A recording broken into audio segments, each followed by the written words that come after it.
company of many products. Built on one promise. To transform lives. By providing relevant and reliable information. When, where, and how people need it. We provide people with the knowledge they need to be successful. To research new breakthroughs. And reach new heights. With every question we ask. With every customer. Physician. Librarian I help. Commitment we make. Issue we help resolve. With every clinician we train. Story I hear. Book they read. With every line I code. Platform I create. Database we release. We are working to help users reach their potential. And achieve their individual successes. Through our vision, action, and innovation. By improving access to information. Creating workflow enhancements. To change the way they work. And turn search into research.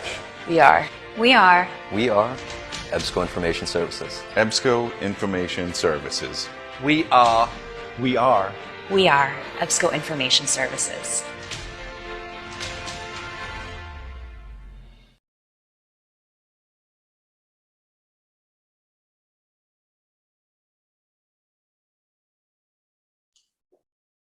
Estimados asociados, bienvenidos a este nuevo webinario titulado Preservación Digital de Colecciones Sonoras.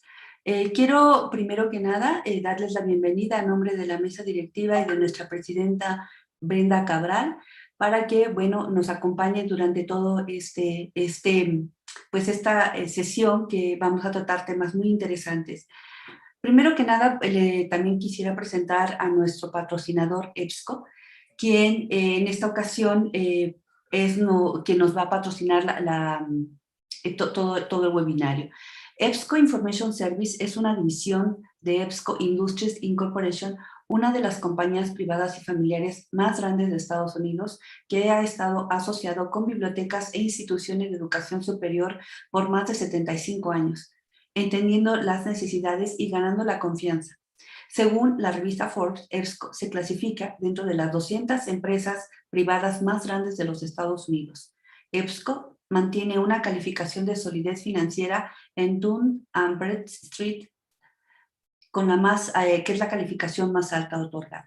Actualmente, EBSCO es el líder mundial en la provisión de servicios de información para la comunidad académica. Ofrece contenidos premium, no solo a través de suscripciones a revistas, sino también a través de bases de datos bibliográficas y de texto completo, archivos digitales, libros electrónicos, guías para lectores, herramientas de toma de decisiones médicas basadas en evidencia y más. Como empresa de tecnología líder, EBSCO también ofrece un portafolio de herramientas y plataformas con funcionalidades robustas para crear y administrar colecciones de información, analizar su gusto, integrarse a los sistemas de gestión de la biblioteca y entregar contenido a los usuarios finales. EBSCO es la empresa dueña y creadora del motor de búsqueda de EBSCOhost, el servicio de búsqueda en línea para el mundo académico pagado de mayor consulta con más de 510 millones de consultas, backend, y unas 590,000 millones de búsquedas de usuarios. EBSCOhost ha estado disponible en forma constante y estable desde 1995, ofreciendo acceso en línea a las bases de datos de EBSCO a través de Internet. EBSCO es líder de la industria en la provisión de contenido de investigación de calidad, tecnologías de búsqueda y plataformas de entrega, a través de la visión, la acción, la innovación y el compromiso con la mejora continua.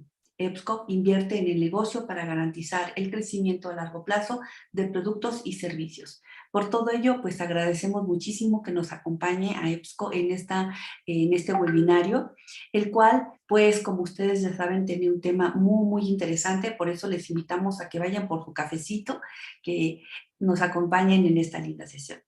El día de hoy tenemos un moderador pues de lujo, todo conocido por todos, que es el maestro Francisco Esquivel del Reyo.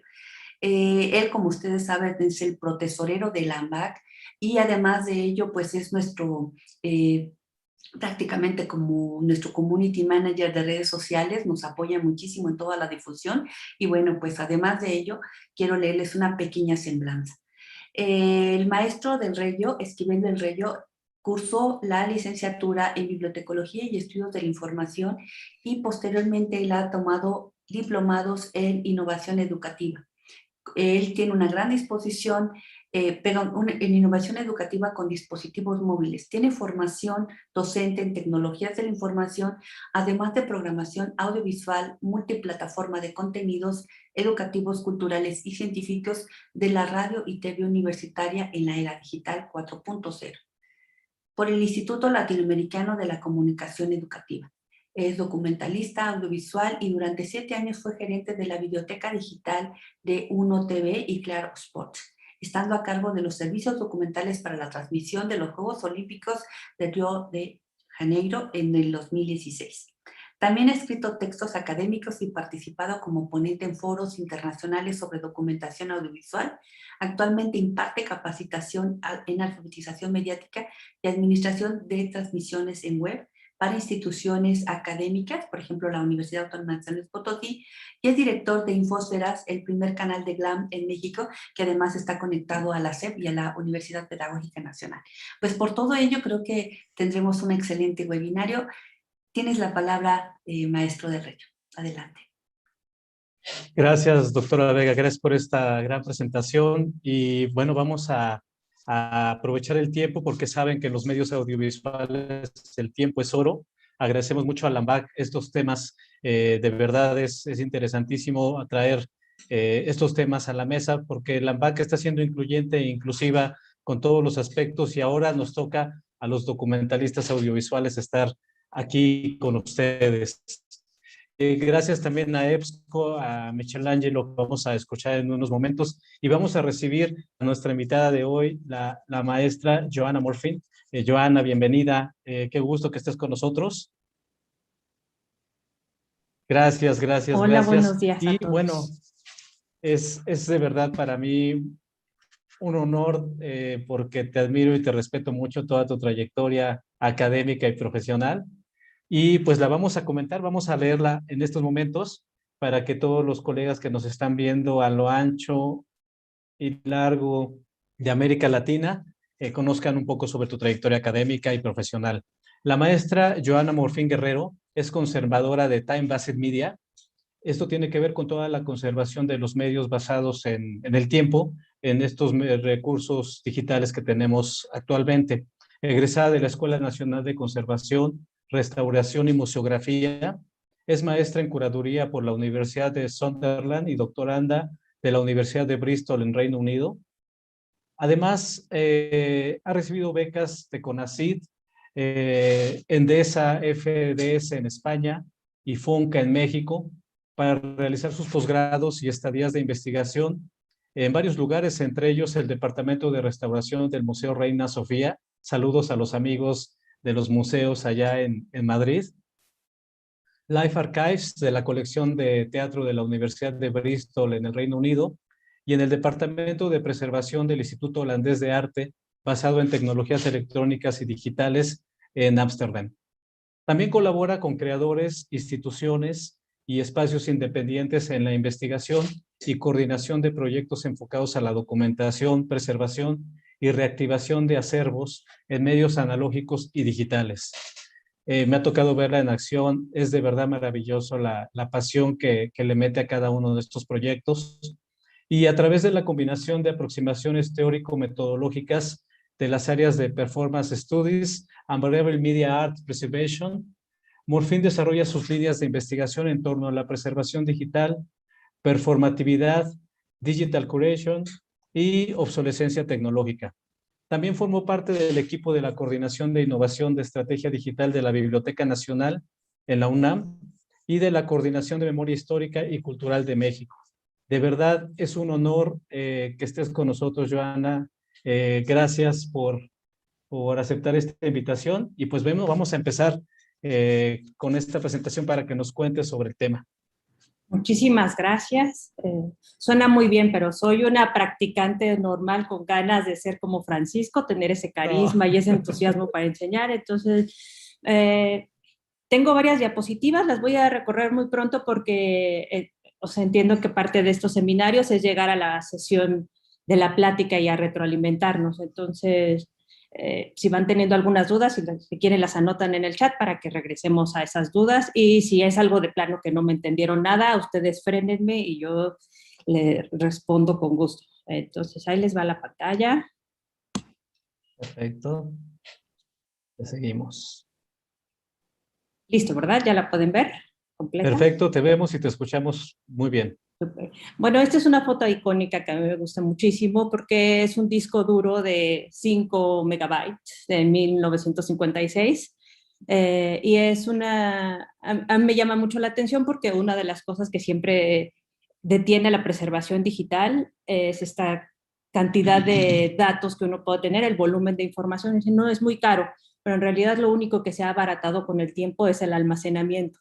Entonces, solo como un preámbulo de no hay que dejar de hacer preservación digital solamente porque el almacenamiento es muy costoso. Y también quiero destacar esta perspectiva GLAM.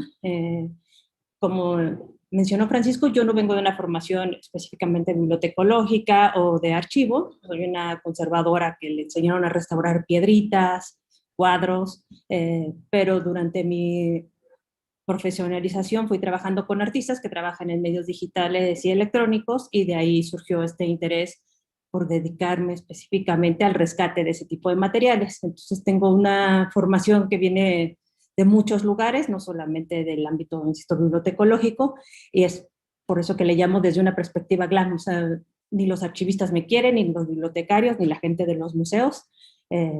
Solo les comparto las miradas que he aprendido de todos ellos. Ahí. Bueno, pues la pregunta básica era, ¿qué es la preservación digital? No quiero decir que está de moda el término, pero sí es mucho más común escucharla estos últimos años y sobre todo a partir de pandemia, porque se generaron muchísimos contenidos digitales que la gente quiere preservar.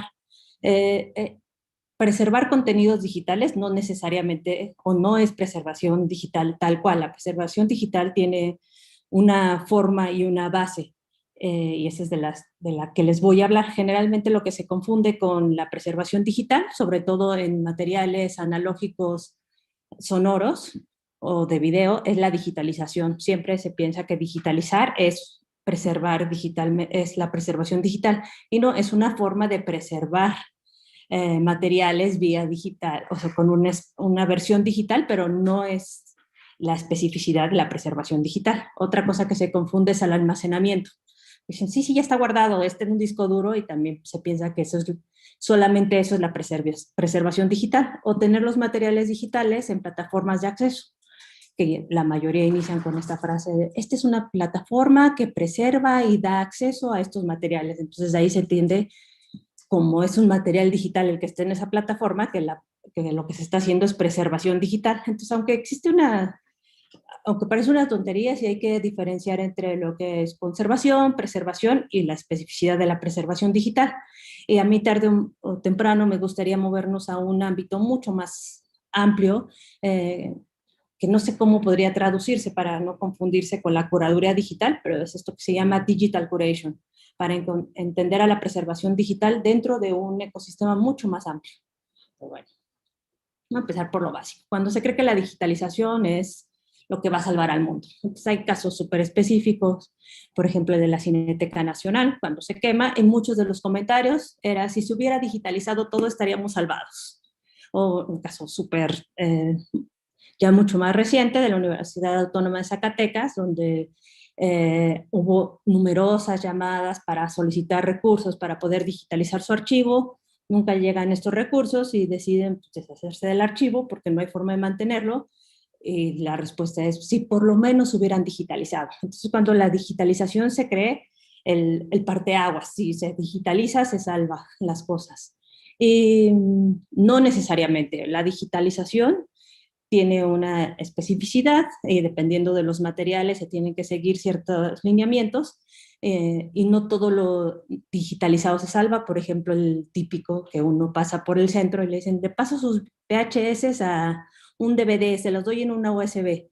Ese tipo de traslado de un soporte a un medio digital, pues no cumple con los parámetros de digitalización y no podría considerarse una herramienta o un paso seguro hacia la preservación de sus contenidos.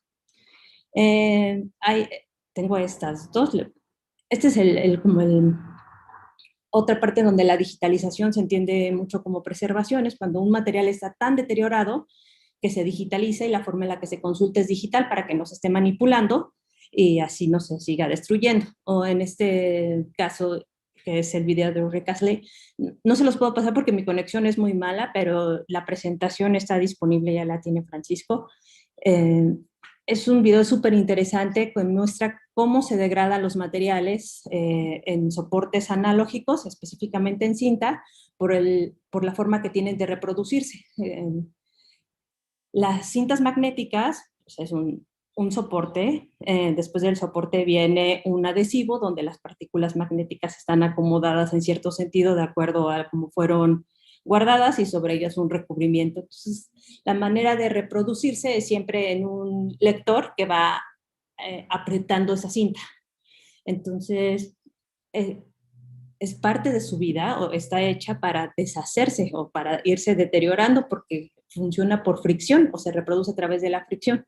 Esa fricción produce cambios y deterioros en el acomodo de las partículas y tarde o temprano de irlo reproduciendo se va perdiendo la información. Entonces están destinados a medianamente a perderse, no medianamente, completamente a perderse.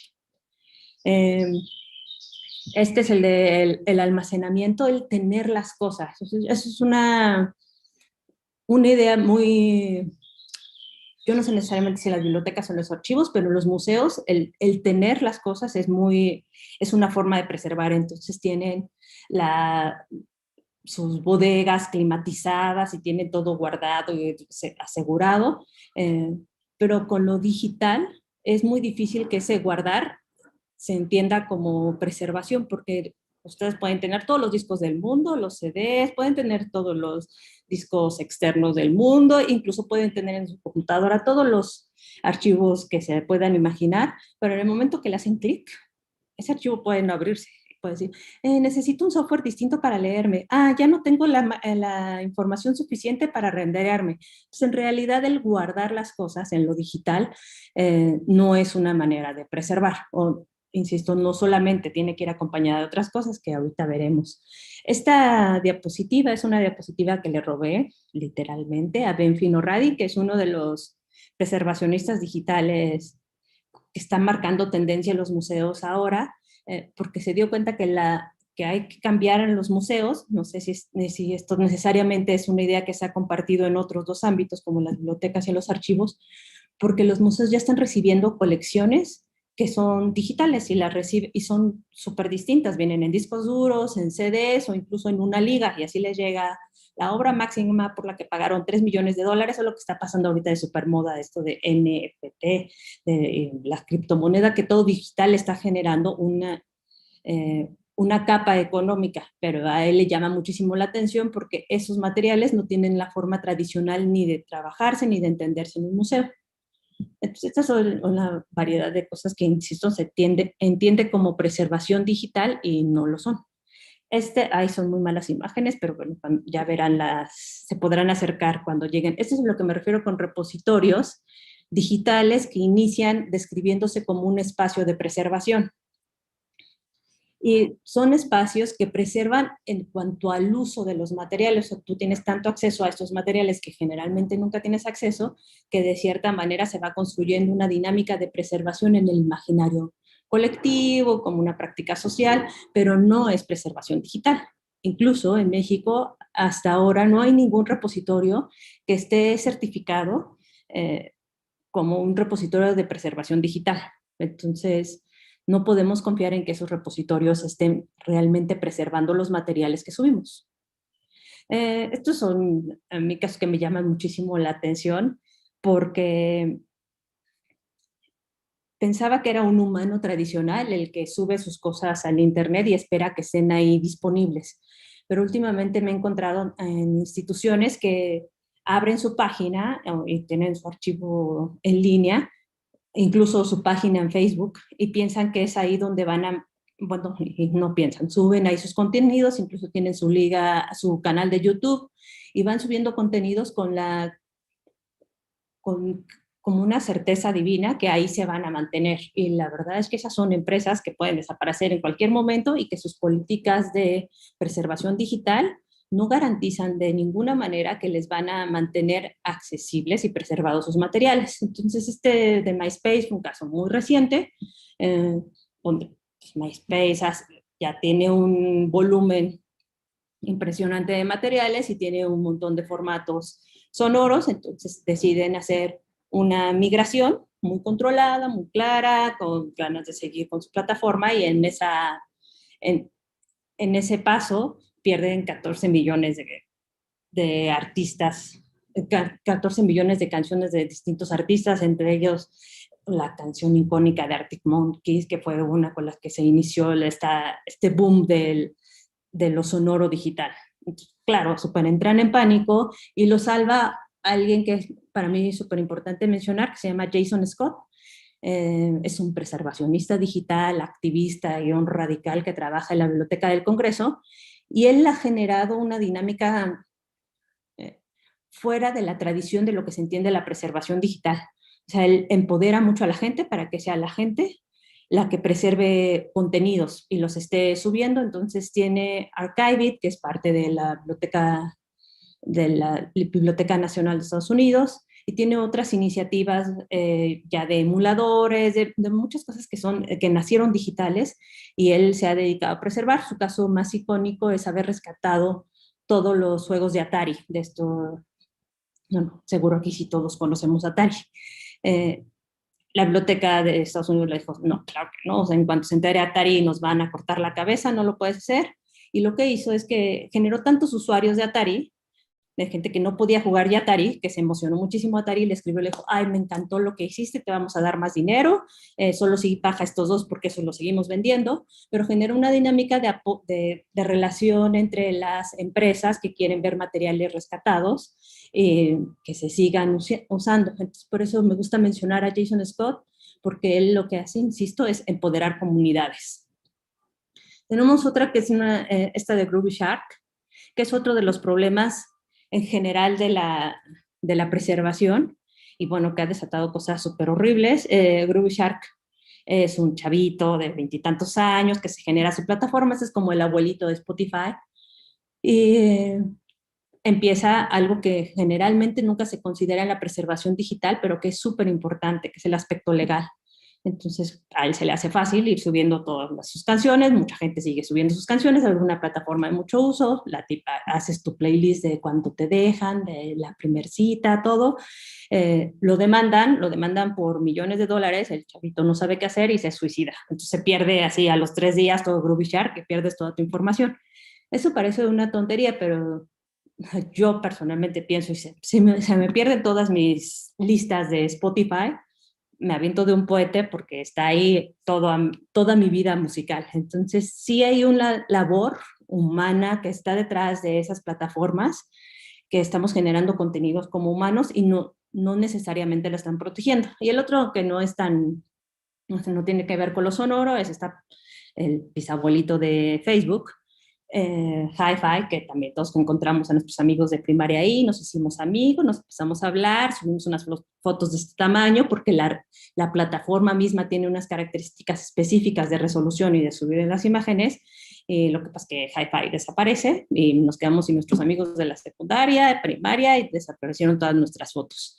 Ese caso, insisto, se puede repetir con YouTube, se puede repetir con Facebook, se puede repetir con todas las plataformas que utilizamos. Por eso es muy importante entenderlas solamente como plataformas de difusión y acceso. Nunca son plataformas que preservan y menos preservan digitalmente nuestros contenidos. Bueno, insisto, es muy difícil generar una definición exacta de lo que puede ser la preservación digital, porque estamos por lo menos a 20 años de países que llevan trabajando con la preservación digital de forma teórica y práctica. Entonces, ese desfase nos pone en un lugar difícil de entender a la preservación digital ya con una claridad que la sobrepasa a esta parte que se piensa que es solamente tecnológica. Entonces, rescaté estas 3 partes. La preservación digital es una trenza que lleva a la tecnología, a los recursos humanos y a las políticas.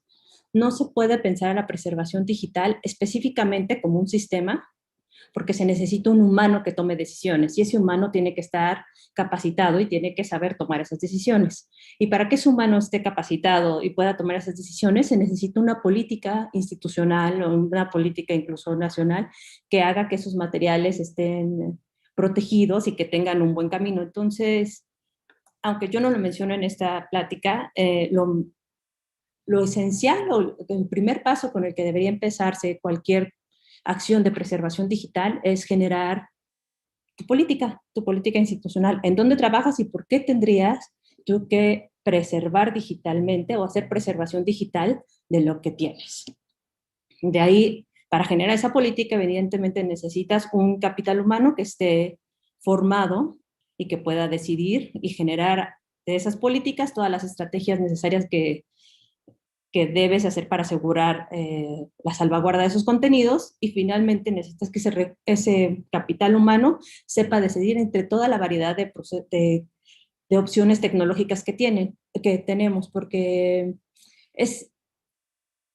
o sea, yo no es que esté a favor o en contra de alguna empresa, lo cierto es que es algo que no se puede hacer solo, o sea, no se puede hacer solo por un humano, ni solo por una institución, ni solo con un tipo de sistema. Tiene que haber una combinación, porque es muy complejo y nada se preserva igual, aunque todos son bits. A nivel de bits, sí, evidentemente podemos preservar esa cadena de bits o esa integridad de cadena de bits, me da igual, pero la especificidad de cada tipo de material es importante. No se puede preservar igual un documento sonoro que tiene que leerse a cierta velocidad, que tiene cierto espectro en la señal, a una imagen que, voy a poner el ejemplo de Andy Warhol, que se hizo muy famoso porque hace 5 años recuperaron unos floppies y resulta que venían las imágenes con las que él imprimía a Marilyn Monroe y demás, y estas imágenes eran las más corrientes que se puedan imaginar en el peor formato del mundo. Entonces hubo una gran necesidad de ir preservando esos contenidos como los tenía Warhol. No querían que se vieran perfectos ni que fueran HD, querían que fuera con esa estética que tiene Warhol. Entonces, en esa claridad de qué tecnología debe usarse, por eso debe estar decidida por un humano, porque el humano es el que tiene que decidir qué necesita que se conserve o cuál es lo esencial de ese documento, en este caso específico de ese documento sonoro que tiene que mantenerse. Y bueno, tenemos, no voy a decir el Padre Nuestro, pero tenemos, para hablar de la preservación digital, el marco de referencia más estricto y más claro que hay, que se llama el OAIS. Bueno, así le dicen, OAIS, el Open Archival Information System. Esta es una versión simplificada. Está en revisión desde hace un montón de años. Hay unas conferencias que se llaman iPress y otras conferencias que se llaman DigiPress. Y hay 2 personas en específico que llevan trabajando años con reescribir este modelo de referencia para ir generando muchas más claridades. Cuando ya uno se pone a estudiar el OAIS, le dicen el Spaghetti Monster. O sea, en realidad, la versión simplificada es algo medio engañoso, porque el OAIS habla de una variedad de referencias para ayudarnos a tomar decisiones en distintos momentos de la vida y del flujo de ese paquete digital.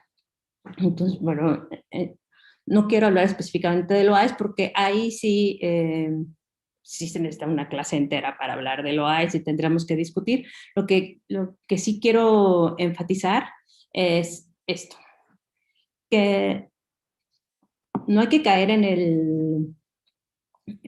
No voy a usar la palabra farsa, es muy fuerte, pero no hay que caer en la farsa con que cuando te vendan algo, que te digan, sí, está basado en el OAIS, esta es una herramienta OAIS, porque el OAIS, insisto, puede ser esto o puede ser esta ligereza. Entonces, cuando te dicen el OAIS, pues, ¿qué parte del OAIS me estás hablando? Entonces, no puede ser una herramienta, ni una tecnología, ni un sistema. O sea, es solo un marco de referencia para que el humano que esté detrás tenga toda esa visión en conjunto de la vida de ese objeto digital desde que se genera pasa por un sistema de gestión, de manejo, de archivo, y hasta que hay una parte que tiene un acceso. Una de las preguntas más comunes que he oído en esta parte es si un repositorio de acceso es también un repositorio de preservación. Y yo lo que me he encontrado en la práctica es que no, un repositorio de preservación se gestiona completamente distinto. Lo que sí es que genera es este último paquete que le llaman DIP. Ahí estoy señalando con el dedo y no ven. Este paquete que se llama DIP, que es el paquete que es para compartir con los demás. Entonces, en ese sentido, ese DIP sí puede alimentar nuestro repositorio de acceso, pero no son formas de pensar distinto y son formas de gestionar los paquetes distintos. En realidad, para leer el OAS y entenderlo por completo, habría que comprarse el ISO, como los ISO son carísimos. Pueden bajarse el modelo de referencia, que ya es un PDF gratuito, y aquí está la liga. Entonces, lo único que a mí me gustaría rescatar del OAS es eso, que necesitamos generar por lo menos o tener la claridad cuando o digitalizamos o tenemos un objeto digital, un objeto nacido digitalmente, que tiene un proceso de creación, que tiene un proceso de archivo y preservación, y que eso está siempre enfocado para que se pueda siempre difundir y tener acceso. Eso parece una tontería, pero lo que está generando es que si desaparece Facebook, yo no tengo ningún problema, porque Facebook la entiendo como una plataforma de difusión y acceso. Entonces siempre voy a tener mi paquete de archivo y preservación que me va a permitir generar un derivado para ponerlo en cualquier otro lugar de difusión y acceso. Mientras yo no ponga en riesgo esta parte central, que es la de archivo y preservación, yo soy capaz de generar todos los versionados que se necesitan para cualquier cosa que tenga que ver con la difusión y el acceso. Entonces, es muy importante que el humano tome decisiones en cuanto a sus paquetes de archivo y de preservación. Estas son cosas generales que deberíamos pensar cuando estamos hablando de la preservación digital. Aunque dije claramente que la digitalización no es preservación digital, sí es necesario saber en materiales sonoros cuáles van a ser los procesos de digitalización y cómo necesitamos generar nuestro máster para que ese máster digital sí cumpla con lo que se necesita en un zip de creación para asegurar todo el proceso de la preservación digital. Se necesita necesariamente un documento que nos dé la bendición para seguir con este proceso. Nosotros no podemos aventurarnos como institución, no importa lo pequeña que sea nuestra institución, o incluso como cualquier persona que tiene una computadora con un montón de archivos digitales, no puede hacerlo sin ningún criterio, sin ninguna guía, sin ninguna claridad. Tiene que generar un plan. Por ejemplo, yo decido de mi computadora, que ya la voy a cambiar el próximo año, ir rescatando por semana todos mis documentos importantes, después mis fotografías personales, después toda esa dinámica de cómo quiero empezar y por qué quiero empezar y por qué necesito que sea así, es importante para mí, para salvar mis contenidos meramente personales almacenados en mi computadora. Así es que ahora imagínense, para una institución necesita tener mucha claridad de qué va primero, cómo prioriza, cómo toma la decisión, quién ayuda a tomar esas decisiones. Otra cosa importante es, generalmente cuando es una institución de pocos recursos, como generalmente somos las instituciones mexicanas, ahora que trabajo en un proyecto federal, me doy cuenta de dos visiones muy claras. O sea, cuando tú puedes asegurar un recurso, porque lo etiquetas, entonces prefieres que aparezca etiquetado para una empresa y así es mucho más difícil que puedan quitarte ese recurso, o asegurar, o del otro lado, asegurar que no vivas pendiente de una empresa o de un software específico, sino que tengas una cantidad de humanos preparados para tomar distintas decisiones, porque lo que sí es evidente es intrínseco a los materiales sonoros, ya sea analógicos o digitales, es su obsolescencia. Tarde o temprano van a sufrir un proceso de obsolescencia y deterioro. Entonces se necesitan estar tomando decisiones constantes y un solo software o un solo sistema no nos sirve necesariamente para todo. Entonces, veo esos dos escenarios donde deberíamos apostarle a la formación, a la preparación, a que estos humanos sepan por dónde ir, entonces generar herramientas que podamos compartir entre todos. Y veo este otro escenario donde estamos medianamente obligados para asegurar un recurso, el contratar un tipo de empresa. Entonces, ahorita les voy a hablar de una herramienta de una empresa que creo que es un perfil de empresa que debería empezar a surgir en México.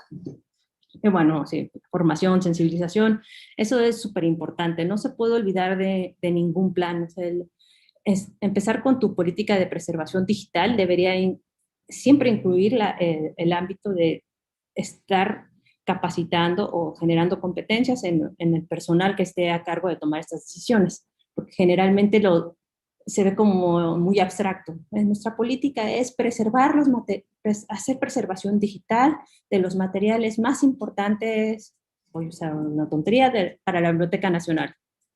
¿Por quién? ¿Cómo? ¿Quién decide? ¿Es humano cada cuándo se capacita? Si desaparece un formato, ¿el cómo va a saber?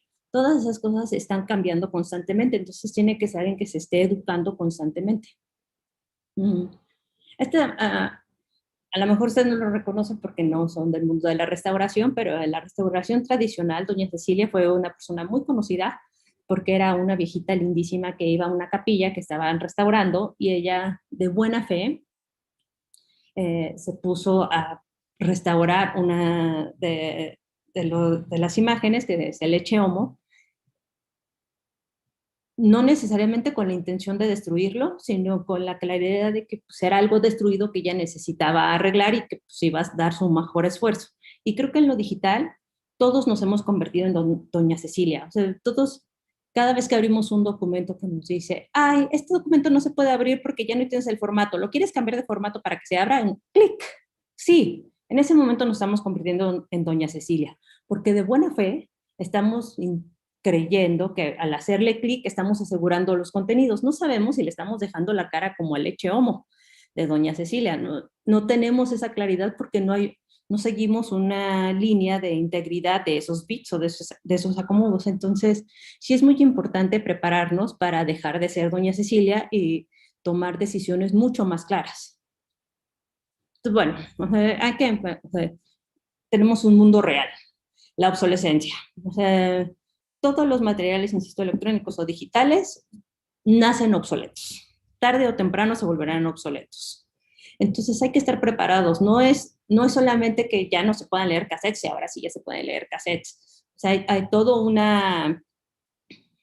un panorama donde no solamente es el cassette el que se puede volver obsoleto, es el software, es el hardware, es el procesador, son los formatos, todo tarde o temprano se volverá obsoleto. Entonces hay que estar súper preparados. Específicamente con los materiales analógicos, bueno, y también con los digitales, existe aparte que tarde o temprano se volverán obsoletos, el lugar físico en donde viven esos materiales, pues se puede corromper en cualquier momento. O sea, no solamente la cadena de bits, el disco duro ya no sirve porque se le bajó la luz, eso crash, ya no sirvió, la señora que limpia le pasó la franela bien humedita a tu computadora, ya no sirve la computadora. O sea, hay un montón de escenarios donde también físicamente ese lugar donde están ese soporte o ese lugar de consignación donde están esos materiales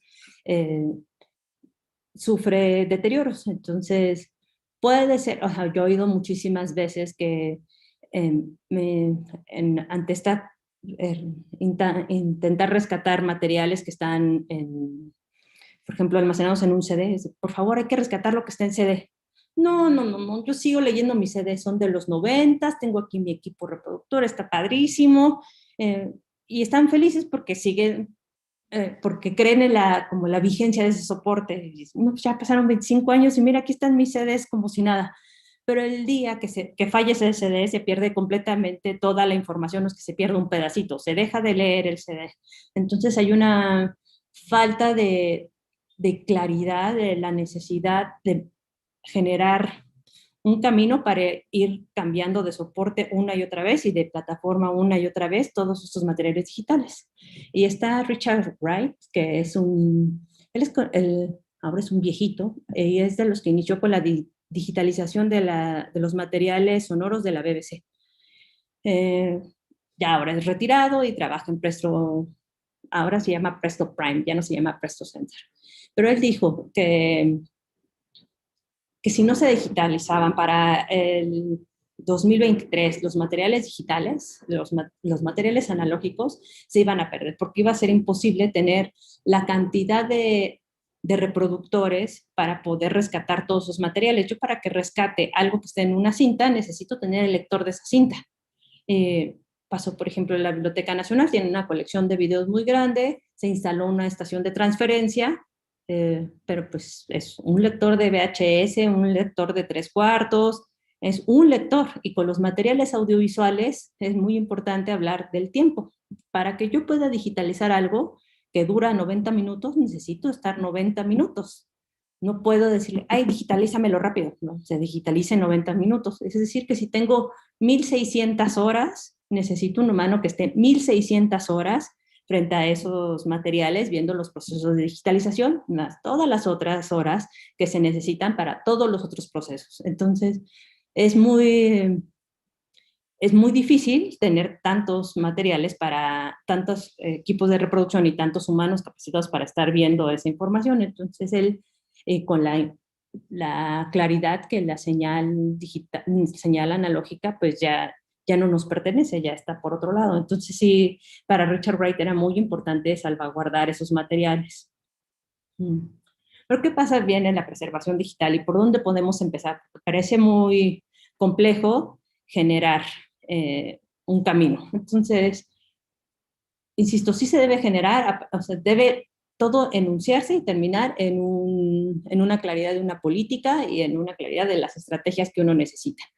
Para saber eso, tendría que hacerse una revisión de tus materiales. El que se hace, la revisión más común hasta el momento es esta que se llama NASDA Levels, que no sé cómo se traduce, pero son los niveles de revisión de materiales digitales. Esta es la versión 1, existe ya la versión 2, que aparte de los formatos considera al humano. Ya debería actualizarla. Y David Leija ya hizo una traducción, y creo que también la doctora Perla ya hicieron una traducción, pero básicamente es ver en qué nivel estamos y calificarnos en distintos niveles.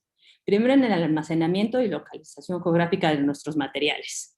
Después en la integridad de nuestros materiales. Después, qué tan seguros son, qué tantos metadatos tenemos y en qué nivel están nuestros formatos. Esto parece muy fácil, pero generalmente con los materiales sonoros, para saber eso, ya sean digitales o analógicos, necesitamos reproducirlos. No tenemos la claridad de si ese material que estamos viendo en una cinta tenga algún contenido o tenga varios contenidos, o que esta cosa digital que estoy viendo como un formato digital también dura o no dura, o tiene algo, o te dice que tiene una duración de 35 minutos, pero es una... Y obviamente no vas a invertir tu dinero en conservar... Entonces es muy importante generar una claridad de revisión de esos materiales. La otra se llama la regla de 3 y es lo que tiene que ver con el almacenamiento. Los almacenamientos fallan muchísimo y ahorita está una tendencia, sobre todo en Estados Unidos y en Europa, de generar siempre una versión en la nube, y se dieron cuenta que uno de los máximos proveedores es Amazon con S3, donde no es tan caro subir las cosas, pero es muy caro bajarlas. Entonces, no es lo que se está, ya se sabe desde hace mucho tiempo, y desde la preservación digital lleva años diciéndolo, que es importante seguir la regla de 3. O sea, la regla de 3 son 3 respaldo, 3 almacenamientos en 3 locaciones distintas con 3 tecnologías distintas. Entonces está, por ejemplo, esta tecnología que le llaman RAID, que es un disco o varios discos duros que tienen particiones. Entonces, si yo pierdo una información, me lee el otro pedazo, y si pierdo información, me da otro pedazo. O pensar en el almacenamiento como un respaldo. Yo tengo todos mis materiales en esta computadora, pero aparte lo tengo respaldado, ciertos materiales en un disco duro externo. O tengo específicamente lo que está en mi computadora, ya no sé cómo se llama esto del Mac, que te guarda las cosas todo idéntico, incluso tus aplicaciones. O yo tengo, eso que pasa más en mi familia. Mi mamá tiene la foto de mi sobrina, mi hermana tiene la foto de sobrina, yo tengo la foto de mi sobrina, todos tenemos la foto de mi sobrina, entonces si alguien la pierde, no importa porque está en tantos lados, está redundante en tantos lados, que alguien va a tener la foto de mi sobrina y no me voy a preocupar. Esas cosas que parecen muy claras es importante que se definan en una institución. Claro, necesitan almacenar, pero ¿cómo? La otra cosa que se nos olvida mucho es la integridad. Insisto, como estamos muy acostumbrados a abrirla, o sea, tener nuestra computadora incluso así el documento y lo vemos, pues, está bien. Ya cuando le damos clic es cuando nos dice, no lo puedo leer, ya no tienes esa aplicación, ya no me veo bien, este archivo está dañado. Entonces, eso hacerlo diario, de estarle picando clic, clic, clic a todos tus documentos personales, es una locura. Ahora imagínense a nivel de institución. Entonces hay herramientas ya que nos ayudan a revisar la integridad de nuestros materiales digitales. Una de ellas muy fácil, se llama Exactly, y esta es de una de las empresas que les quería hablar. Se llama AV Preserve, y a mí me gusta mucho esa forma de trabajar, porque ellos son contratados por una institución para desarrollar una herramienta específica que la institución necesita con unas características muy, muy específicas, y cuando esa herramienta está desarrollada para la institución, se pone libre para el resto de las instituciones. Y las otras la pueden usar, aunque responda a necesidades muy, muy claras del que los contrató. Pero abrir así las herramientas es súper importante porque, insisto, son tantos materiales con tantas necesidades que necesitamos una suite de herramientas. No se puede resolver todo con una sola herramienta o con un solo sistema. Para hablar de metadatos y formatos es súper complejo porque cada quien tiene la claridad de qué formato puede mantener y qué metadatos necesita. Existe ¿cómo se llama? Esquema de metadatos premis, que son metadatos para la preservación. Pero siempre pregunta uno, ¿y cuáles metadatos no tendrían que preservarse? Entonces, es algo que se tendrían que sentar ustedes a definir, y aquí hay un par de recursos que les pueden ayudar a tomar decisiones. O sea, yo nunca puedo responder a la pregunta de cuál es el mejor formato y cuál es el mejor esquema de metadatos. Eso lo tiene que responder cada institución porque dependerá siguiendo un estándar o una buena práctica, qué puede hacer esa institución para mantener ese formato y ese sistema de metadatos. Por ejemplo, si yo genero, con la norma mexicana de fotografía pasa muchísimo, antes de que se implementara la norma mexicana, había unos cuestionarios para llenar la información sobre las imágenes digitales. Y eran, creo que, 185 campos. Obviamente nadie los llenaba, porque decía, no, o sea, tengo 75 días para llenar esto, no, muchísimas gracias. Entonces, se tiene que generar una claridad de qué información sustancial tiene que aparecer, y tiene que ir eso relacionado con el humano que va a generar esa información sustancial, porque eso no se genera solo. Entonces, hay que pensar en qué necesitan y cómo debe implementarse. Aquí les doy una serie de herramientas que son súper importantes. En lo digital, donde hay dos lugares de pérdida, o donde hay, sí, un lugar general de pérdida es la transferencia. Yo te mando un archivo, o yo estoy pasando de este disco duro, me lo voy a pasar a este disco duro de mi computadora, me lo voy a pasar a el otro lugar de aquí, me lo voy a subir a la nube. Esas transferencias generalmente puede sufrir muchos deterioros en la cadena de bits. Entonces, para asegurarnos de esas transferencias controladas, pueden utilizar una herramienta que se llama Bagger, o que incluso lo pueden hacer desde su computadora en esto que se llama Bagit, y se llama bolsita. Entonces se genera una bolsita donde les genera una cadena de integridad, un MD5, ustedes la pueden, ¿cómo se llama? No formatear, le pueden customizar, no sé cómo se llama. Configurar. Eso, muchas gracias. Configurar para que les guarde la información que ustedes necesitan guardar en esa bolsita. Entonces, con esa bolsita, ustedes es muy seguros, o sea, literalmente están teniendo algo que se pasa de aquí completo y ya se va cerrado como una caja fuerte. Es muy importante aprender a usar las bolsitas para hacer las transferencias de los materiales digitales que ya consideramos nuestros paquetes. Otra cosa que pasa siempre es, tenemos un montón de metadatos y tenemos un solo humano, ¿cómo podemos hacerle para trabajar en grupo? Entonces aquí es una herramienta muy fácil para, si ya tienen una selección, todos estos son materiales de, no sé, del Caifanes de 1990, vamos a guardarlos. Esa claridad que tienen ya de esa colección, la pueden otra vez configurar en el metadata edit y con eso se generan batches de información para que agarren sus colecciones y después ya nada más se dediquen a las especificidades. Media Info es una herramienta también súper interesante porque literalmente ustedes nada más avientan el archivo y ese Media Info les da toda la claridad digital, si son 3 canales, si son 2 canales, a qué velocidad va el sonido, y toda esa información ustedes la necesitan mantener porque esa es la forma en la que ese sonido debe de permanecer en todas sus migraciones. Si ustedes le cambian la velocidad al sonido, pues será el típico de hola, ¿cómo estás? O hola, ¿cómo estás? Esas cosas son súper importantes y la forma de mantenerlo es revisando sus metadatos técnicos. Todo esto lo pueden después embeber en su Bagit para que ese archivo, esa versión, ese fichero sonoro vaya con sus metadatos. Fixity es otra herramienta buenísima de David Preserve, que lo que hace es que ustedes configuran cada cuando quieren que revisen sus paquetes de información y Fixity les dice, este paquete tenía esta cadena y ahora ya no la tiene. No te dice cuál es el error, o sea, no, solamente te levanta una alarma. Esta ya no es, algo le pasó. Tú deberías tener entonces un lugar donde todos esos archivos estén guardados, ya sea, como dijimos, o en RAID, o en espejo, o en almacenamiento redundante, para que tú recuperes ese archivo que Fixity ya te está diciendo que algo le pasó y ya su cadena de bits ya no es la misma.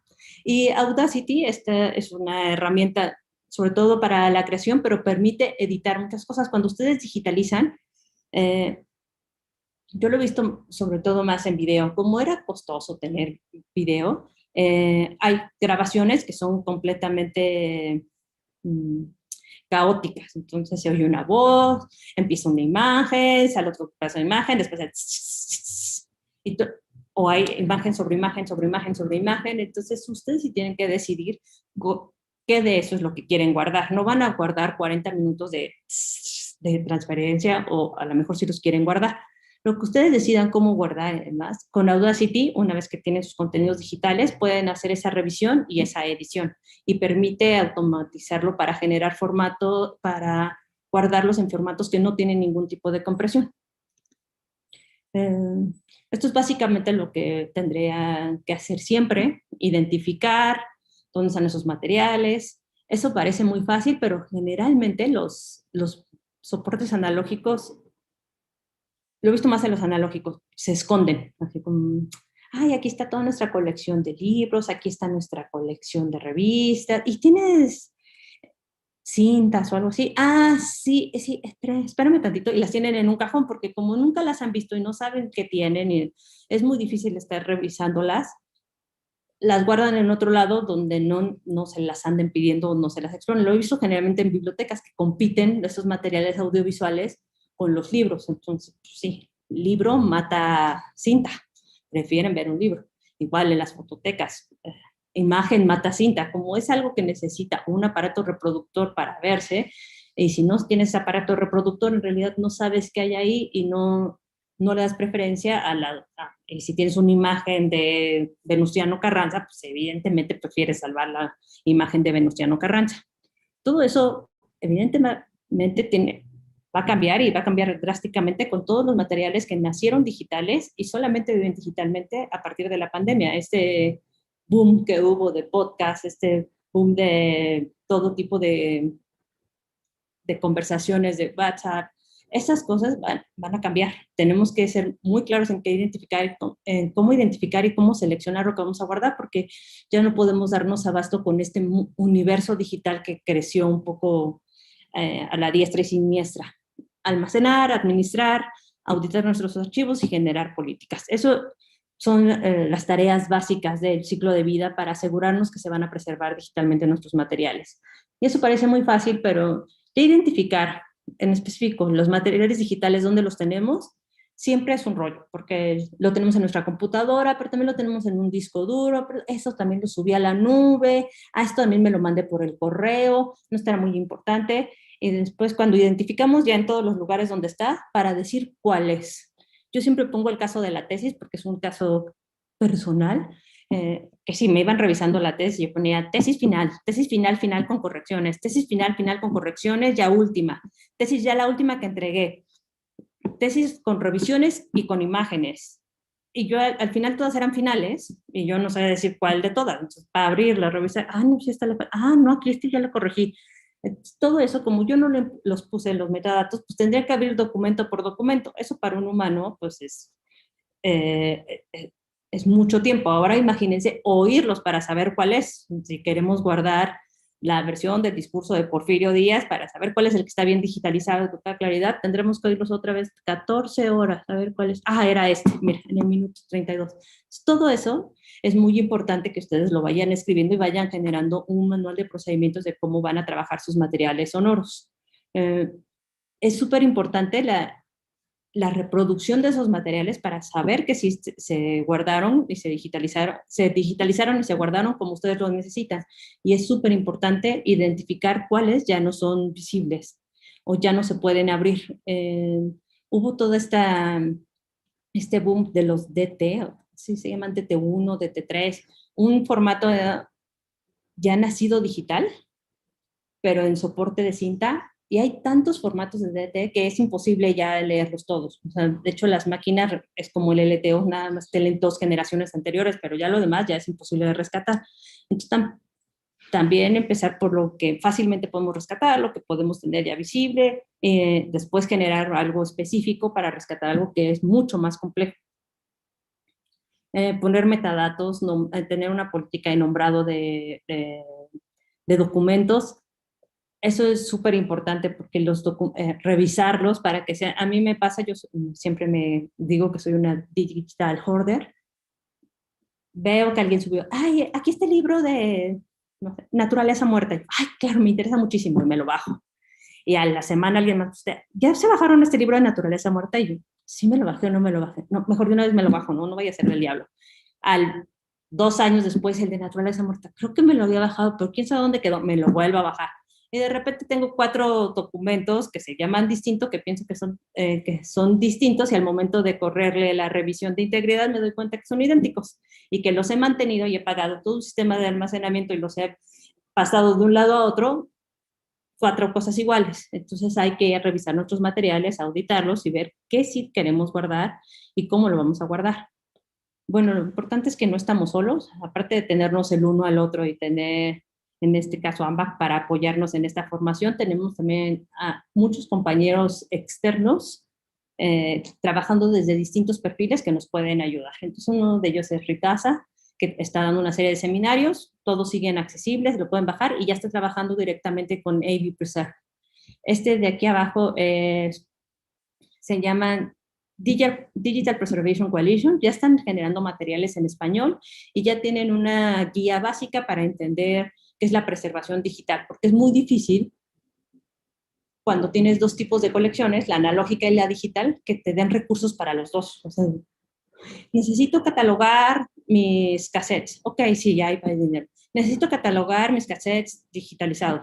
No, pues si ya los habías catalogado, sí, ¿cómo se los? Sí, pero o sea, la transferencia de información y el estándar que me demanda el metadato es distinto a haberlos clasificado desde el otro lado. O sea, tengo que poner las especificidades de mi objeto digital. Entonces se vuelve muy difícil, o uno de los principales puntos de la preservación digital es sensibilizar de las funciones y las 2 colecciones que voy a tener ahora, la analógica y la digital. O si solamente tengo la digital, todo lo que necesita algo digital. A mí me pasaba mucho en restauración, que como me especializo en arte contemporáneo, me dicen, pues sí se lo acaban de hacer, ¿cómo lo quieres restaurar? No, hay que restaurar las pirámides, hay que restaurar Templo Mayor, pero algo contemporáneo, ¿para qué? Entonces, lo mismo pasa con estos materiales muy contemporáneos. ¿Por qué un podcast de ayer ya necesitas hacerle preservación? Espérate. Pero sí se necesita todo esto que envuelve a la preservación digital. AB Preserve, que siempre están sacando herramientas como Exactly, Fixity, tienen toda una serie de herramientas buenísimas.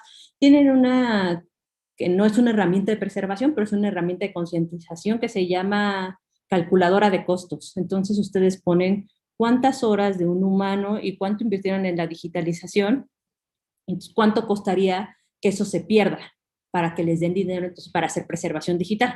Porque, no, insisto, como no es lo mismo digitalización que preservación digital, pues en algún momento pues yo ya te di para que digitalizaras, ¿por qué me estás pidiendo más? Entonces ese Cost Calculator les ayuda a compartir con las personas que tienen que tomar decisiones y que tienen que darnos el dinero, a entender que son dos procesos y dos momentos distintos y que aparte es vilmente una boda con el diablo. Una vez que nos volvamos digitales hay que estar invirtiendo y darle dinero todo el tiempo a lo digital porque todo va cambiando.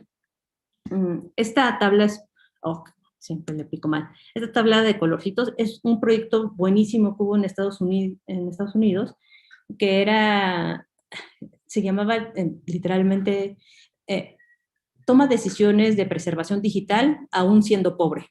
Entonces, daban toda una serie de herramientas que desde la pobreza, es decir, desde la precariedad de las instituciones, porque siempre que nos hablan de Estados Unidos, pues sí es la Biblioteca del Congreso, los archivos nacionales, pero ellos también tienen en Delaware un archivo de ese tamaño con una sola persona que no tiene ni idea de nada, entonces él también necesita tomar decisiones. Y para ese tipo de perfiles generaron este proyecto donde la gente que tiene muy poquitos recursos, instituciones que tienen muy poquitos recursos, están diario alimentando esta página para tomar mejores decisiones y qué herramientas se pueden utilizar y cómo pueden combinar sus flujos de trabajo y ayudarse como una comunidad externa lejos de estas grandes empresas o de este gran dinero que puede tener otro tipo de institución. Yo no es que trabaje en Arquemática, pero es un sistema que a mí me gusta muchísimo. Arquemática no funciona para todos, ni sirve para todo tipo de materiales y hay que considerar siempre el volumen. Pero Arquemática es un sistema de preservación que puede, otra vez la palabra que se me olvidó, customizarse, ya no me acuerdo, para las necesidades específicas de su colección. Entonces, configurarse, se puede configurar. Gracias. Se puede configurar para las necesidades específicas de su colección, pero insisto, no sirve para todos, ni todas las instituciones lo usan. Va a haber en el Colmex, creo que en septiembre, algo así, un foro de usuarios de Arquemática, porque han tenido muchísimos problemas. ¿Sí? O sea, si siguen el mailing list, es así impresionante. No puedes subir ¿cómo le hago? Pero también es impresionante porque hay una comunidad muy grande detrás. Otra cosa que está pasando, que es mucho más clara desde enero, es el formato que desapareció Adobe, que es Flash.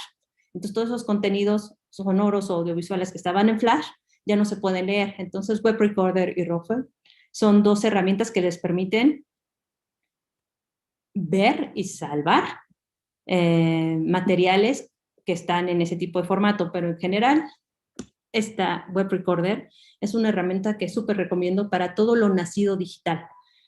Los podcasts, todo lo que ya está nacido digital y solamente vive digitalmente, Web Recorder tiene todas las herramientas, es una suite de herramientas que les ayuda a capturar, a generar los metadatos que se necesitan generar, a generarles un archivo que puede almacenarse en un lugar para que ustedes después lo reproduzcan. Es una cosa maravillosa, es una comunidad, están trabajando en el desarrollo, les interesa mucho entrar en contacto con personas que quieran utilizar la herramienta para irlo mejorando, así es que si usan la herramienta, pónganse en contacto con Ilka, con Lorena. Hay una chava chilena que nos puede ayudar a una versión en español.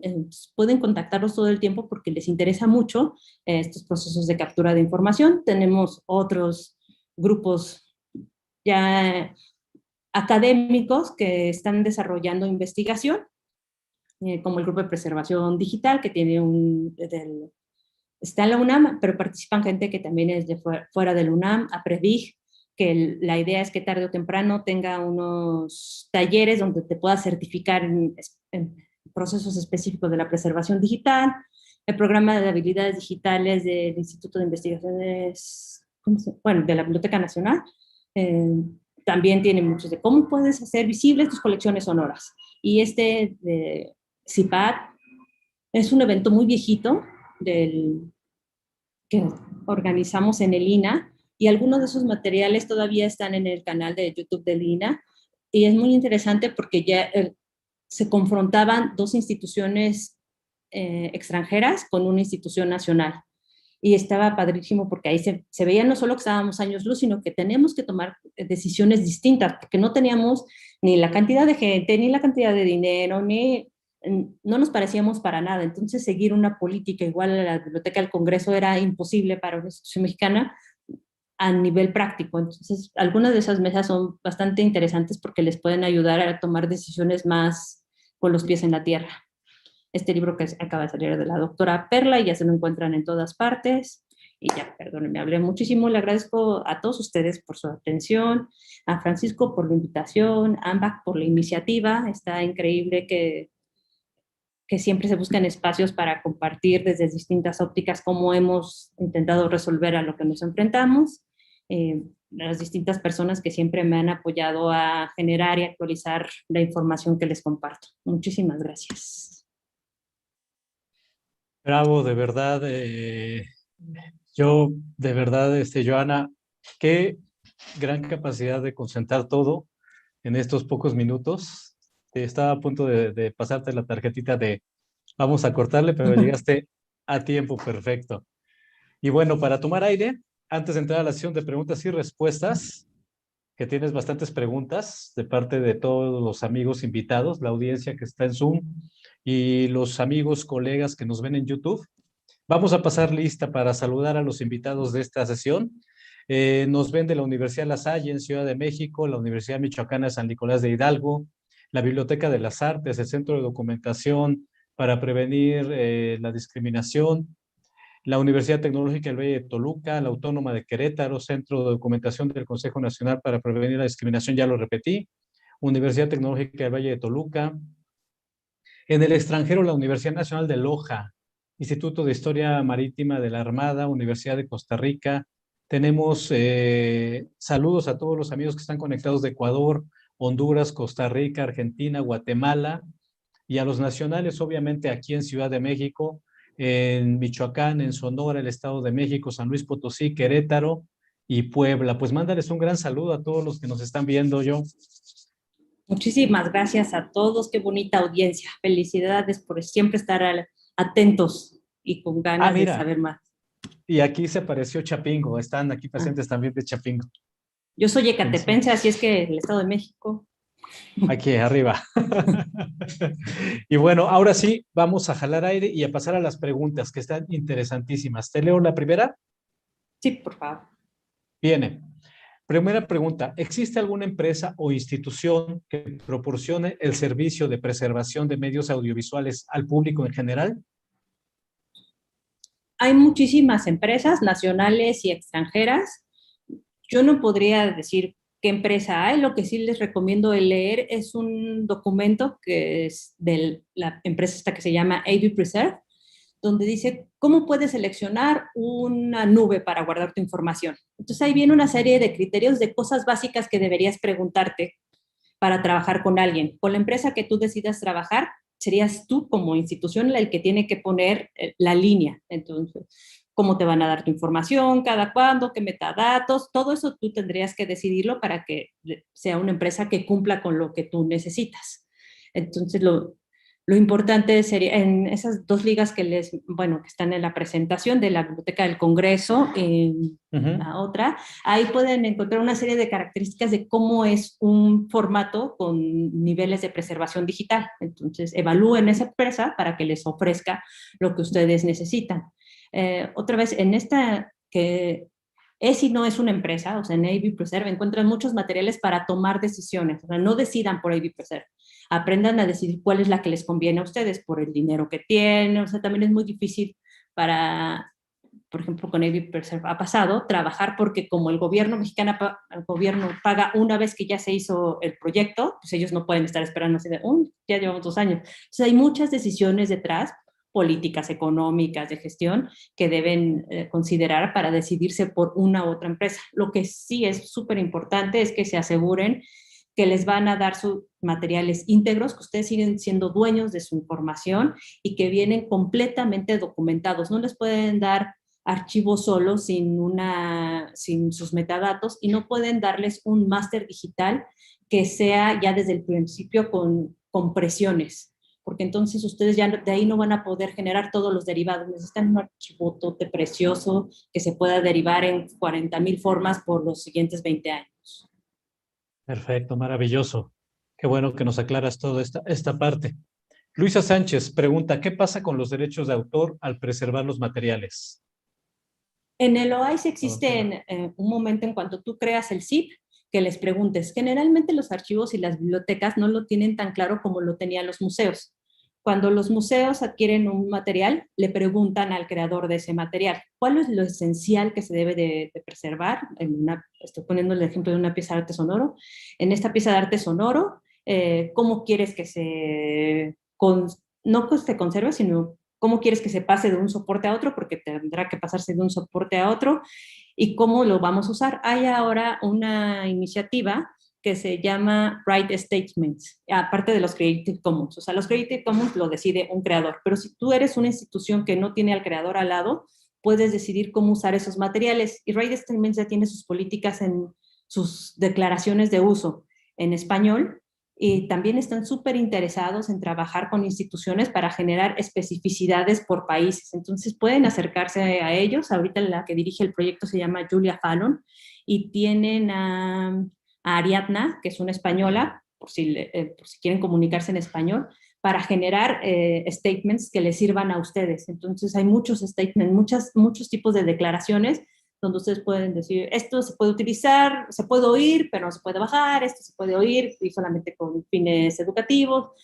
Entonces ya cuando ustedes le ofrecen al otro esa variedad de opciones, están mucho más dispuestos a prestarle sus materiales o permitir que circulen digitalmente. Perfecto, muy bien. Aquí voy a hacer una pequeña aportación, yo, si me permites, en los comités de preservación, también incluir al área legal, porque luego los dejamos fuera. Sí. Me ha pasado en 2 comités en los que no está la gente del área legal, y es importante que estén incluidos. Sí, es cierto. Sí, a mí también me ha pasado que uno invierte en digitalizar y, pero de esto no teníamos permiso. Sí, ahí se fue toda la digitalización. Es tiempo, dinero y esfuerzo. Sí. Muy bien. Rosario Rodríguez nos pregunta, ¿qué países cuentan con repositorios certificados? Australia, Nueva Zelanda, bueno, hay muchos. Estados Unidos hay una cosa que se llamaba, ahorita ya no se llama así, se llamaba Track System, que es un sistema de certificación. Entonces te decían, es súper interesante el sistema de certificación porque te asegura que vayas a tener recursos. Aquí pasa todo el tiempo, ¿no? Que se acaba el sexenio y entonces el repositorio va a desaparecer porque van a correr a toda la gente, quién sabe si les den dinero, quién sabe si les sigan alimentando. Entonces pasa muchísimo en lo digital. Y el Track System te hace generar todo un lineamiento de, siempre me vas a dar dinero, te vas a encargar de cuidar así mis materiales, te vas a encargar de hacer migraciones. Eso les permite generar una proyección de cómo va a ser sostenible y sustentable ese repositorio con todo lo que contiene. Los alemanes trabajan con una certificación que se llama Nestor. Esa es una belleza, tiene toda la claridad, no solamente para mantener repositorios, sino a la gente que vive en ese repositorio. Entonces, cómo van a seguir entrenándose a pesar de que se acaba el sexenio y demás. Entonces, creo que Nestor es una de las mejores referencias para irnos aventando al ruedo. ¿Sí? Quiero certificarme. Perfecto, muy bien. Y ahora que tocaste lo de sostenible y sustentable, también qué bueno que estamos en estas charlas porque se está bajando este conocimiento luego de los foros académicos especializados a que el AMBAC nos abre esta posibilidad para instituciones educativas que contemplen el impacto ambiental que tiene la preservación también, que ese es otro tema aparte del que se va a tratar un foro que está organizando la UNAM en este año. Sí, lo de CIATS ahora se dedica va a hablar como de estas emisiones de carbono que tenemos todo. Hay una página súper interesante de una artista que se llama Joanna Moll, donde te conecta a tu computadora y estás viendo todas las emisiones que nada más por abrir 14 mensajes guardas, O sea, lo digital, que siempre se ha creído como algo que no tiene materialidad y por lo tanto está omnipresente y no cuesta y no pasa nada, en realidad es súper costoso, cuesta muchísimo y le cuesta, o sea, cuesta humanos, cuesta ambiente, siempre hay un niñito chino detrás trabajando de generar un teclado, o sea, también hay abusos. Entonces hay que ser súper consciente con quién trabajamos, cómo trabajamos. O sea, por ejemplo, la comunidad digital, y yo muy mal porque tengo una Mac, pero he estado intentando desde hace años salirse de estas especificidades de una empresa que domine, que no te permite emular ni respetar tus contenidos, los monopolios, exactamente. Entonces, ese es otro tipo de contaminación, porque entonces tienes que comprarte siempre el mismo equipo, tienes que comprarte todos los periféricos que solo funcionan para ese equipo. Entonces, sí hay decisiones que afectan al ambiente en el que construimos. O sea, tener respaldos, todos en la misma imagen 75 veces, tampoco ayuda. O sea, hay que ser muy conscientes de cómo nos compartimos, podemos trabajar siempre en colaboración. Yo te guardo tu disco duro, tú guárdame el mío. Generar son una serie de dinámicas desde el cariño y desde las redes de cuidado para protegernos los unos al otros y protegernos como humanos y todas las emisiones de carbono por hacernos preservadores digitales. Perfecto. Déjate el tema porque lo mencionaste de una vez, agarrándola al aire. Va. Otra pregunta de Guadalupe Vega. En el caso del e-gobierno, la pregunta es, ¿ya hay iniciativas o políticas al respecto? Preocupa que la información de origen digital no se preserve.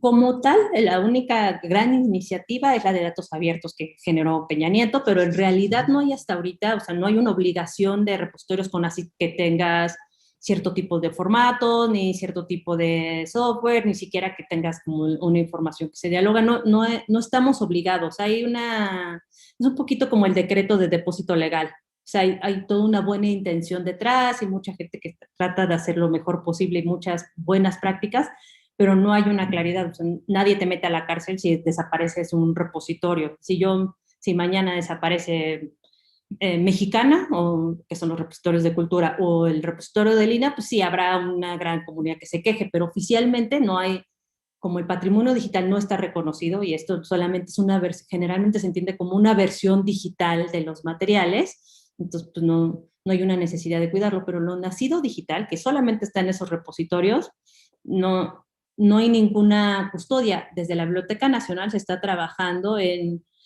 intentar cambiar el decreto a ley, el decreto de depósito legal, ampliar la claridad de no solamente lo que se parece a lo impreso debería conservarse, sino lo que nace digital y o sea, ampliar esa cosita, porque lo que están dando es el impreso y un PDF, pero todo lo sonoro, todo lo demás no están dando, porque en general eso no viene de forma impresa.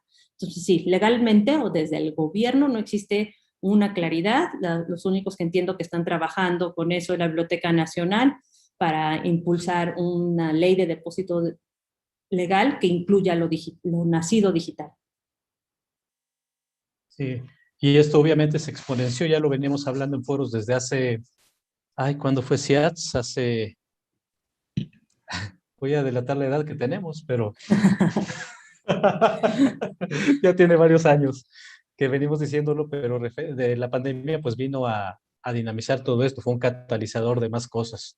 Y tienes muchísimos comentarios, acaban de decir esto, gracias a Lambac por la certeza en la selección de temas, de verdad sí, porque estos temas se están socializando y hay que crear sensibilización en los colegas. A veces los documentalistas audiovisuales vivimos muy angustiados porque esto es una bola de nieve inmensa, es una avalancha que se viene, entonces creo que entre más se socialice el tema nos va a ayudar mucho. Valiosa información digital al por mayor, perfecto. Aquí tengo otros que vienen de YouTube. Gracias por compartir sus conocimientos y a Lambac por organizar estos webinarios. Te mandan felicitaciones. Muchas gracias. Muchas felicitaciones. Tienes muchísimas felicitaciones, no las puedo leer todas porque seguimos con las respuestas, pero para tomar aire, tienes felicitaciones de muchas partes de América Latina también. Muchas gracias. Y vamos a la siguiente. Pregunta de Julia Campos. ¿Qué software recomienda para preservar los archivos digitales? Como lo dije al principio, los archivos digitales tienen una variedad, o sea, no hay un software que sirva para todo. Dependerá lo que quieras preservar. Las imágenes se preservan con un formato distinto, con un software distinto. Generalmente los materiales audiovisuales, no necesariamente los sonoros, porque los sonoros pesan menos, pero los materiales de imagen, y además los que ya nacieron digitales y alta resolución, son tan pesados que se necesita un software específico y una gestión específica de esos materiales. Entonces, no, por eso les decía, empiecen con una política, después identifiquen cuál es su universo digital y de ahí generen una estrategia para cada uno de esos universos digitales, porque no es lo mismo preservar un PDF que preservar un MP3, que preservar un punto AVI. Para todo hay una variedad de decisiones detrás. Entonces, casarse con un software es muy difícil. O sea, creo que la comparación más sencilla es con un software de catalogación, que te compras, lo que se compraba en las bibliotecas, ya no me acuerdo cómo se llama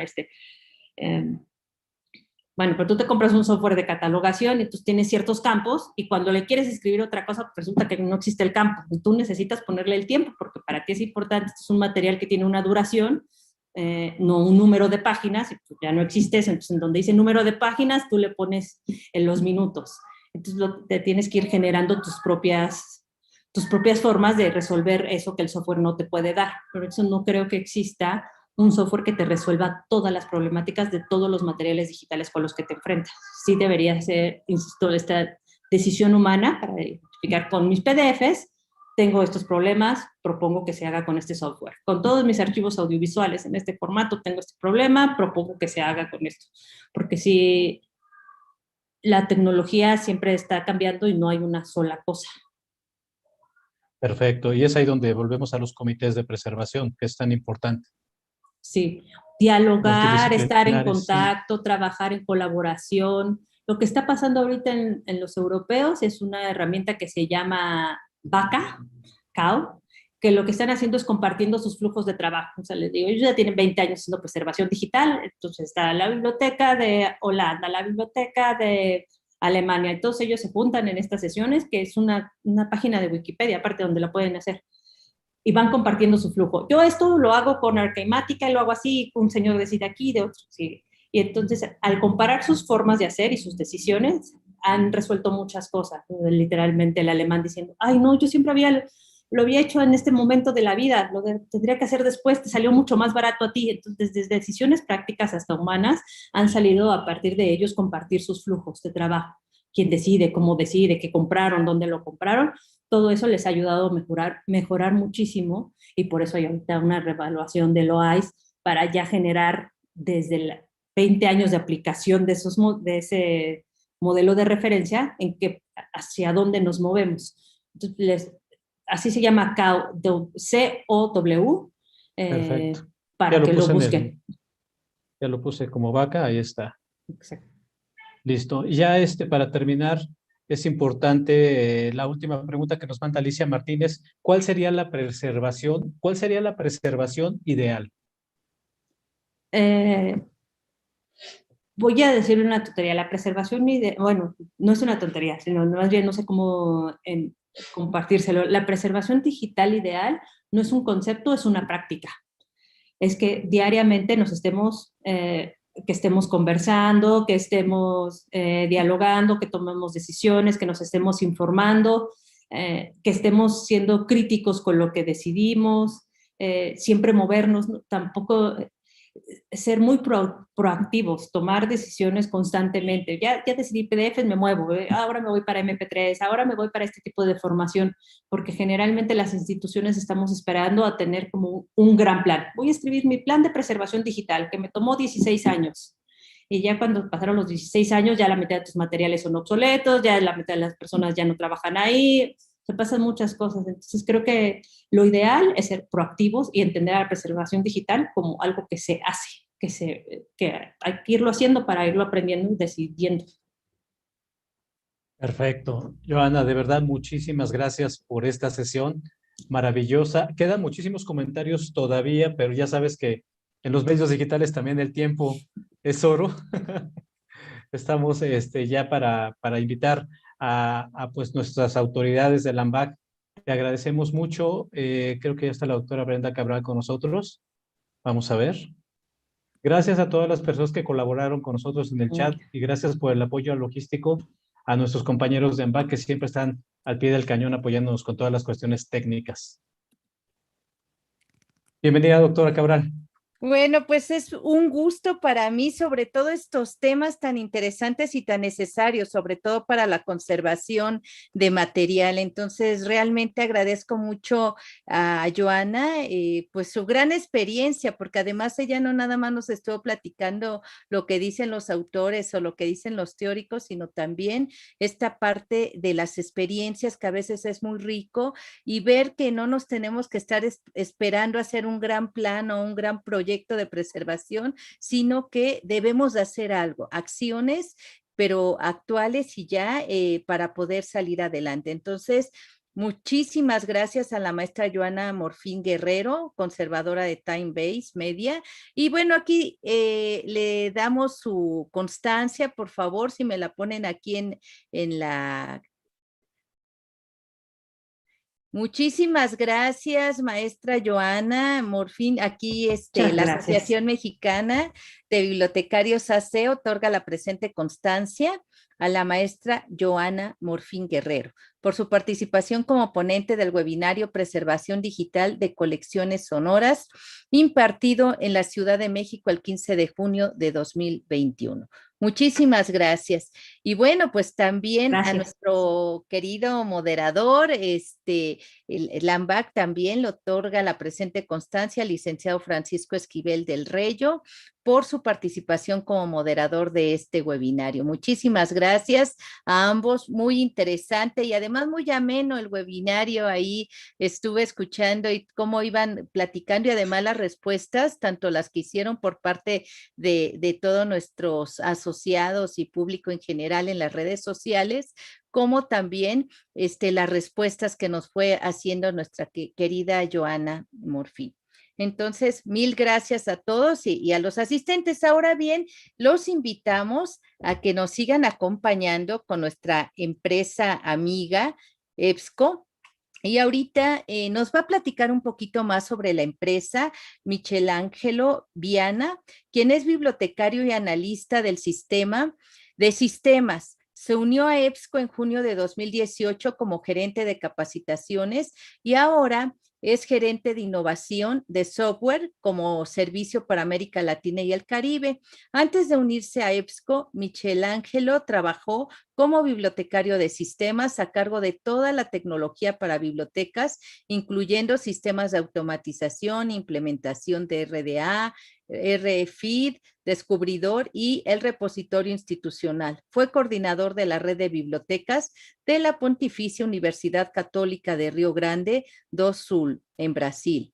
Michelangelo es licenciado en Bibliotecología y Ciencias de la Información y también es licenciado en Administración de Empresas y Análisis de Sistemas de Información.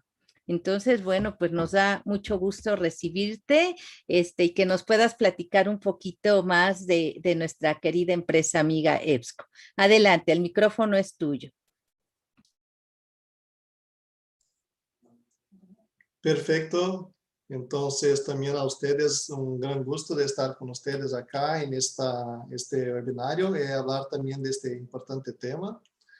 La propuesta es que también yo pueda aquí apoyar a todos, hacerles conocer también lo que hace EBSCO respecto a la parte de preservación digital. Entonces, por eso también va a ser mi charla.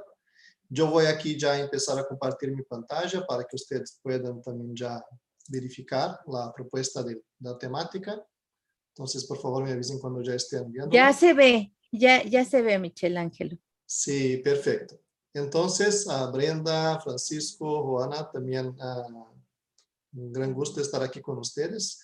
Y la propuesta es que hoy pueda presentarles o que hace EBSCO respecto entonces a esta misma temática de preservación digital. Entonces, nosotros en EBSCO hoy trabajamos ahora con una nueva plataforma que se llama Perpetua, que es una plataforma que es provida por una de las compañías socias de EBSCO para la parte de preservación digital. Entonces, aquí yo voy a avanzar justamente a la propuesta de Perpetua, es garantizar una preservación y archivo a largo plazo. Ella hace esto entonces haciendo tanto la parte de cosecha de materiales, ingestión de datos digitales, la preservación, salvaguardia y descubrimiento, sean de colecciones, que sean colecciones de documentos archivísticos académicos o de investigación, así como también materiales culturales. Entonces, la propuesta es que pueda ser de una manera unificada toda la parte de planeación, adquisición de contenido, aplicación, por ejemplo, de políticas de preservación, la gobernanza, el uso, o sea, es una plataforma que proporciona de una manera alojada una solución de preservación de contenido digital. Ella es una de las soluciones hoy que es certificada por la Digital Preservation Coalition justamente para proveer estos servicios de preservación digital, pero como servicio. O sea, la institución hoy no tiene más que adoptar una solución dentro de sus servidores o tener equipos para hacer toda la parte de ingestión de datos, verificaciones, trilha de auditoría. Entonces, todo esto va a ser provido por Perpetua. Entonces, lo que pasa con los tipos de contenidos que nosotros hoy hacemos la preservación y archivo dentro de nuestras instituciones. Pueden ser hoy dentro de los repositorios, por ejemplo, colecciones de archivos, resultados de investigaciones, como digo, artículos, tesis, libros, pero también ahora, con la cuestión de la ciencia abierta, los datos abiertos de investigación, protocolos abiertos, o sea, todo que se maneja de información que sea posible representarla de manera digital, sea porque ha nacido digital, sea porque alguien hace la conversión al formato, como Rona ha mencionado, así como también toda la parte de materiales o contenidos culturales. Yo puedo tener materiales como mapas, periódicos, fotografías, archivos de video, audio. Entonces, todo esto es parte de lo que se puede hacer. Respecto justamente a la parte de grabaciones de sonido, por ejemplo. Un caso simple que podemos mencionar es aquel en que arquivamos estos discos de vinilo, por ejemplo. Por supuesto, sin el equipo adecuado, en este caso un reproductor de discos, estos materiales son inútiles. Hay allí información, pero nadie lo usa. Entonces, allá de eso, ¿qué sucede si hemos digitalizado estos materiales? Por ejemplo, convirtiéndolos a un archivo MP3, por ejemplo. Lo que pasa es que lo preservamos dentro de alguna media digital, pero lejos de garantizar seguridad, una pendrive, así como también mismo repositorio, no va a ser un archivo de verdad. Entonces, lo que pasa si nadie lo preserva y protege de verdad este archivo, que es una conversión del formato original, quizás, por ejemplo, o que alguien lo tenga generado. Lo que pasa es que los formatos cambian y quizás no sea más posible acceder a ellos. Entonces, mismo que esté convertido, yo he hecho mi conversión, yo he, por ejemplo, agregado, subido en un repositorio o preservado dentro de una colección digital en mi sitio web, no va garantizado. Porque hay muchos problemas. Puede ser que los formatos cambien, los archivos se corrompan. La propia tecnología hospedada localmente puede ser rota, por ejemplo, una pérdida, un fallo de hardware. Quizás la gente que ha implementado salga de la institución y después no se mantenga, no se actualice el hardware. La cuestión también de incendios, inundaciones. Entonces, todo esto Perpetua puede apoyar porque va a crear las múltiples copias, va a convertir los formatos, va a hacer chequeos de seguridad, así como proporcionar el acceso al final. Entonces, ¿por qué hablo eso? Este es un modelo, entonces Perpetua adopta el modelo que Rona, la maestra Rona ha mencionado. Él adopta el modelo OAIS, Open Archive Information System, que tiene toda esta parte, desde el productor, que prepara la información, así como la persona que aquí hace la gestión de los chequeos, seguridad, y también después a garantizar el acceso. Entonces, Perpetua, como menciono, tiene los flujos de trabajo automatizados. La gran propuesta es esa, que yo pueda hacer de diferentes fuentes, pueden ser archivos que tengan ya sido creados originalmente digitales o que tengan sido escaneados, registros de otras fuentes, sean aquí por APIs, Application Program Interfaces, que hacen la ingesta automática, FTP, scripts, o sea, es automatizar esta parte de ingesta. Después, lo que hace Perpetua, entonces aquí es donde Perpetua actúa con la parte de preservación, salvaguardia, generación de copias maestras en múltiples ubicaciones. Puede ser una en la nube, otra local, o sea, no hay límites para eso. Y también la parte de la capa de consulta para los usuarios finales. Entonces, todo se puede optar por adoptar de manera individual como módulos, o sea, desde la parte de crear la integración. Yo puedo subir manualmente archivos o crear esta capa acá para la integración. Yo puedo preservar los formatos, convirtiéndoles o haciéndoles la normalización, que es convertir un formato para el formato que la gente tenga garantía de acceso después. Salvaguardia, o sea, crear diferentes copias en diferentes ubicaciones.